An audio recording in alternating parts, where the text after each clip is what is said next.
there, I'm Jackie Ferris. Bocelli once said, for opera, you need two things. You need passion and a voice, but above all, a voice. We are here at Opera Delaware, where there are plenty of voices. We're going to take you behind the scenes of the new production, La Traviata. Stay tuned, the 302 is headed your way.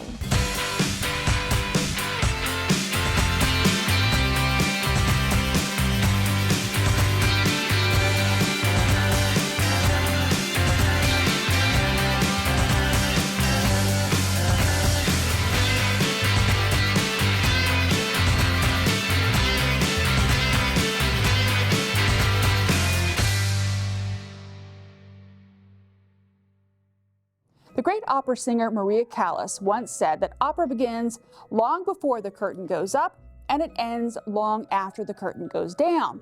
We're going to find out about all the inner workings and get a little preview of some opera at Opera Delaware. I'm joined now by Carrie Ann Otanyo, who is with Opera Delaware. Thank you so much for joining us. Thank you so much. It's my pleasure to be here. Yes, I'm Vice President of Engagement with Opera Delaware. I just started over the summer, so I'm really new to Delaware, and I'm absolutely falling in love with the region. I can imagine. This place is fantastic. The people I have met, the enthusiasm I've seen about the arts here is really inspiring. I was an opera singer myself for 10 years. It's part of the reason why I'm so passionate about fighting for these artists, about bringing in new audiences, because I've seen the impact that opera can have on people. I've seen the impact that it had on me and my family, and I've seen the impact it can have on a room of people experiencing this emotion for the first time. And so, Vice President of Engagement, I'm all about engaging with people and welcoming them to this experience. So let's talk a little bit about, we've got an opening night, a beautiful opera. Tell me about the opera itself. Absolutely. So we're doing La Traviata, which is an opera by Verdi.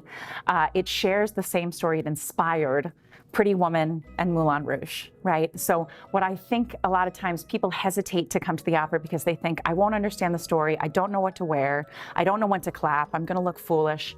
No, no, no, no, no, honey. None of that with us at Opera Delaware, right? So with Opera Delaware, we have ways for you to prepare beforehand so you can really familiarize yourself with the story. We have pre-performance lectures, 4 of them that happen the weeks leading up to the show. With a professor from Towson University, you can watch these virtual lectures if you want to take the more schooled version of learning about this. But truly, if you watch Moulin Rouge, if you watch Pretty Woman, and then you come and watch these actors tell you that story in a different time period, but with all of their passion, with all of their storytelling, with all of the magic in this music, you're going to understand the story and you're going to feel a part of the experience. Absolutely, because when you see an operatic performance, it's more than just the language and the singing. It's the body language, it's the costumes. Absolutely. And you really kind of, even if you don't understand the language, which most people, don't, right. The acting is just, it's so beautiful. Yes, and it's our job as the storytellers to convey that for you. It's our job to bring you in, right? So with this production, Kaylee Karras-Smith, who's our fantastic director, has taken a really holistic approach. Everything from the super titles, which are the translations that you read above the screen, above the performance, those have been so carefully curated to match up with the story that our artists are telling, so that whether you're reading the exact translation or you're just watching these artists tell the story with all the beautiful sets and the costumes and the expression, you're going to be able to understand it and feel a part of it. And this kicks off when? March 31st, we're doing our opening night micro gala. This is a new idea that we're spearheading that has never happened in any other opera company that I'm aware of. The idea is that we need to bring people closer. We need to make people feel more at home in the opera house. When people ask me, what am I supposed to wear? That's something that we want to address right at the start, right? So what do you wear to the opera? Well, you wear what you want to be seen in. You wear what makes you feel beautiful. You wear what makes you feel confident. You dress for the opera, right? So we're going to have this beautiful big step and repeat for people to stand in front of. We're going to have a red carpet, and we're going to have Megan Newberry Photography there taking pictures of guests as they arrive to show us how you dress at the opera. You are important at the opera. I think it's really important for people to know that when you come to the opera and you're in the audience, it's not to sit and blend into the background and clap at the right time. You are a part of this experience from the moment you enter the door. I love that Maria Callas quote that you used because it's true. It starts before you come in. Opera is this whole holistic experience. So we're really, really excited about the micro gala where you can come and play a competitive game of poker. Oh, nice. We're going to have poker led by Casino Nights Live. 2 hours, $1,000 grand prize, right? That's great. So you can see a prize. performance and maybe win some money. Yes. Check. And eat some wonderful Italian food from Becchetti Brothers. Get your picture taken by a professional photographer. It's a whole experience that we're trying to create around this incredible art form and this story that has existed for hundreds of years and still resonates with people today. Now we have about 2 minutes left, and I want to get to some of the programs that you guys talk about, and then we're going to talk to some of the performers. So, Opera for All? Yes. Opera for All has been really, really important for us.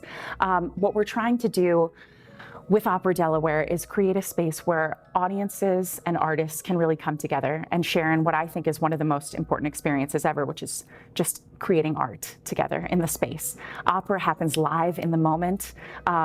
100 people in the orchestra, artists on the stage. It's so collaborative, but you as the audience are part of that as well. And so it's important for us to make new audiences feel welcome. We have partnered with local nonprofits to offer tiered ticketing so that members of our community who serve the community in the nonprofit sector can get tickets for $10 off, for 50% off, or for free. When they claim those free tickets, that comes with a little one-on-one interview with me, so I can find out what your expectations are about opera, what your previous experiences have been, what you're looking forward to, what you're apprehensive about, and I can put your mind at ease and already start that process of making you feel welcome in the space. And then afterwards we follow up and we find out what's going to bring you back. It's really all about curating the experience for our audience. Fantastic. Well, we're definitely going to have to come back and check out some of your other programs, but coming up next, we're going to talk to some of the performers. Stay with us.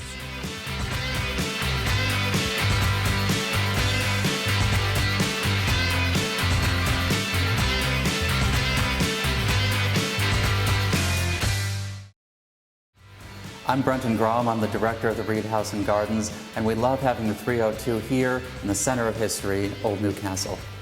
Welcome back. We are now talking to the folks who make the magic happen on stage. Let me introduce you to Matthew Vickers, Lindsay Ossie, and Ben Taylor. Thank you so much for coming on the show. I really appreciate it. Thank you. Our pleasure. Now let's start with you, Matthew. What made you fall in love with opera? It's a very long topic. I always loved to perform as a child. You can ask my parents. I probably bugged the heck out of them from an early age. I was performing musical instruments, singing in choir my whole life. I discovered opera in undergraduate college. I was just studying singing and I was doing music theater shows and I just loved being on stage. And I got to be in the chorus of an opera and something about it just made it stand out to me. And I just thought, this is what I want to do. Now, Lindsay, you are the star, right? Star role, one of the stars. So tell me a little bit about, I'm sure this has happened before. Is it thrilling? Do you get nervous? What is it like, to kind of be one of the lead roles in an opera? Well, I mean, it's incredibly exciting, of course.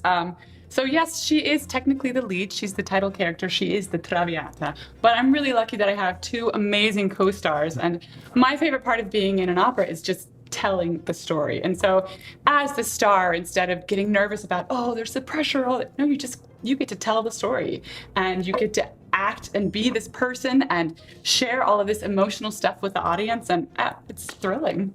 So Ben, when you're on the stage and you're trying to get something across, do you have like an inspiration or something that helps you really focus on the emotion that you're trying to, because it's often in a foreign language, right? Yes, often in a foreign language, and sometimes for me it's just really believing the text that I'm saying, or just trying to find ways to open up and show and convey the emotions that are being brought out. And the stage direction helps as well sometimes, but mostly just trying to be as open and honest to the audience as possible. So I'll throw this question out to everybody. How long does it typically take, and do you do anything to prepare a performance, and do you do anything special to make sure your game is on? It depends on the time frame. I think for us it's like 2 weeks, right? 3 weeks for rehearsals to put up this production. But it can take 2 weeks. It can take 2 days. It can take 6 weeks, 7 weeks. it really depends on the company and the show. I will say that we personally have put in time on our own, learning the role, getting all the text learned, so that when we show up to rehearsal, we are ready to start creating the story. So that depends on each person, how long it takes them to learn new music, new text, that kind of thing. And we're often learning multiple shows at once, so we have to learn how to space them out over a period of time. So a lot of shows I'm looking at about a year in advance to start putting it into my mind to memorize and get familiar with it. So another question for everybody, was there a role, is this the role that you find most challenging, most rewarding, or is there something in your past, we'll start with you, Matthew, that was just like, you know, the performance? I absolutely do love this show. I like this character. I find so much I'm able to relate to. He's a young guy. He makes some bad choices, but if we're all honest, we all make questionable choices in our life. We often react emotionally to situations. So I find that really relatable with this character. Can you tell us the story of the opera? Yeah, so I mean, if you've seen Moulin Rouge, if you've seen Pretty Woman, you kind of know the story anyway. Violetta is a courtesan. She falls in love with Alfredo, and then Alfredo's dad comes into the picture and says, "You're not good enough for my son. You need to break up. Then you'll have to come see the show to see what happens." But we've got a lot of drama, heartbreak, love, kind of everything. All the necessary elements for a good show. Now, Ben, is there a role for you? Is this the role that you were like, this is the one, or is there one in your past that just stole your heart? This one, it's definitely a great role for me. It's my first time doing this role, so it's nice to sing some Verdi, and every baritone wants to sing Verdi at some point. So this is my time to finally try it out and be like, and realize my dream. And actually, Rigoletto, another Verdi opera, got me into singing opera. I saw it. I used to play heavy metal back in the day. Nice. And I played in bands and heavy metal bands. And then I saw Rigoletto, and I was like, this Verdi guy's amazing. I want to do this. And now to sing some Verdi and a different show, but Traviata it's just such a beautiful piece that it's a full circle moment for me. Now, there are going to be a lot of people out there in 302 land who maybe have not experienced live opera. Now, one thing that we talked about off camera was that there are no microphones. This is, you know, something that you project your voice. The acoustics are great. But what should somebody think about, you know, if they're thinking, well, I'm on the fence, you know, do I want to go? I don't really know much about it. How would you encourage people just to delve into the waters of this beautiful music? I have so much I can say on this topic. If you're on the fence about it, I would just say, if you've never gone to an opera, just go. I mean, this is definitely the one to go see for your first opera. But my big argument is that opera's for everybody. And if you can get yourself to see an opera, I challenge somebody to not enjoy it. I mean, there's a very kinetic experience we have when we have live, unamplified human voices connecting with human bodies. There's a kinetic energy that connects us all in that process. I would say also that opera is sort of the culmination of all the art forms. Yes, you have the singing, you have the amazing orchestra and the music, but then you have, you know, fashion design and these gorgeous costumes that we're going to wear. You see art in the scenery. You see dance. We have these incredible dancers too. So it's really everything. And there's just nothing like live theater, because you go, we are doing it live in front of you. You can't pause, you can't rewind, you can't say, oh, let me do that again. Yeah. It's one and done. We got this. Well, we have multiple performances. Sure. But yeah. And Ben, what do you think? Yeah, I think for me, it's like a singular experience, and every time you go to live theater, it's never the same. And if you go to live concerts, it's pretty much the same. There's no baggage that the media portrays of it being pretentious, or it is high art, but it doesn't mean that it's gatekeeping for people to come see it. It's very accessible. It's very emotional, and I think cathartic for some people to watch a show like this. Fantastic. Well, thank you so much for joining us, and we're going to have a little preview straight ahead.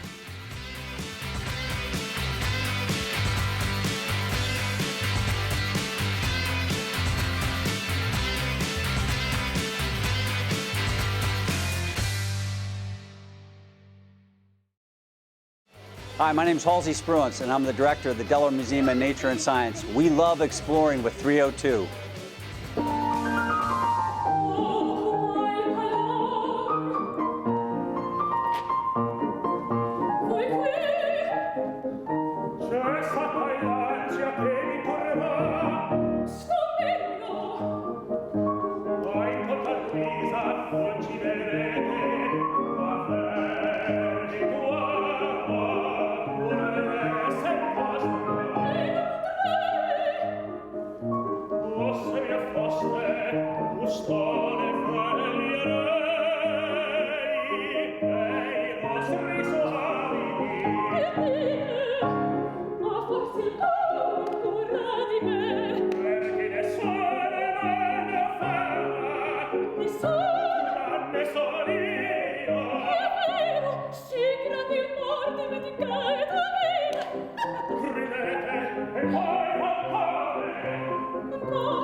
Are you enjoying your trip to the opera? Well, if you actually make it out to a show, make sure you snap a picture of your family in their finest and tag us on Facebook. Now, here are some other things you might want to check out.